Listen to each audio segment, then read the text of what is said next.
Greetings, YouTube. Today we're going to talk about flat Earth conversion therapy. No, not really. The flat Earth organizations are mostly just contrarians who want to annoy people on all sides. No, today we're going to talk about the gay conversion therapy, which of course is not actual therapy. And there is a reason I say that we have a major victory. Okay, the largest Jewish gay conversion therapy organization, Jonah, which I don't know what it stands for, I apologize, has effectively shut down by the Southern Poverty Law Center this week. See, the Southern Poverty Law Center attorney helped establish legal precedent that can be used to successfully sue any conversion therapy practice or organization in the U.S.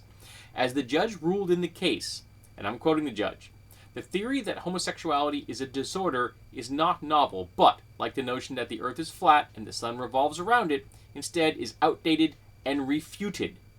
Thus, organizations that offer therapy for something that is not a disorder are visiting fraud upon the public. So, if you are trying to sell unicorn repellent, and there are no unicorns, then you are committing fraud. You are selling a product that has no discernible use just because you want to make money. Well, gay conversion therapy is the same thing.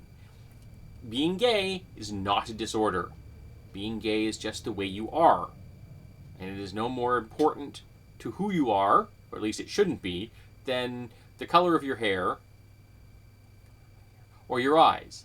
And it's just the way it is. You could be gay or not be gay, and it doesn't matter.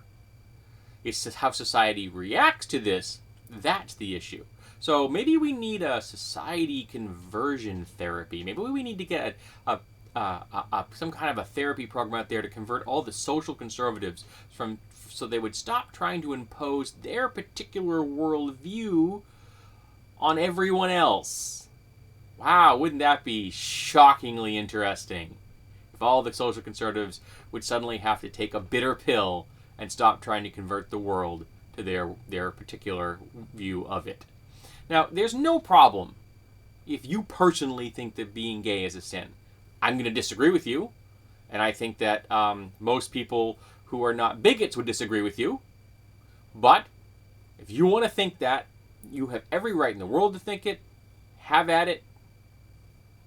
Have a nice life. Or you're probably not going to have a nice life because you hold that particular view. But it is when you try to impose your view on the world at large, particularly through sectarian influence in secular law, that becomes a big issue. And almost every single gay conversion therapy out there is theistically based, because there isn't any non-theistic reasons to do it. Because people who are not ruled by theistic thinking are not going to tell you that being gay is bad. I'm a theist. I'm also a civil libertarian. That's civil libertarian, not libertarian. There's a major distinction there.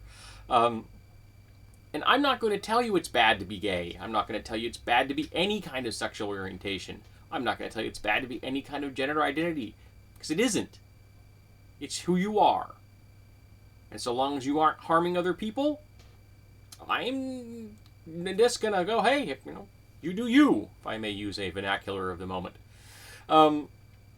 So I'm really thrilled with this case, because this is a tool that we can then use against any gay conversion therapist anywhere in America. I am thrilled that this has happened. This is a very good day and a major step towards civil liberties and human rights in America. Because for far too long, these organizations have done nothing but bilk people of money and destroy lives.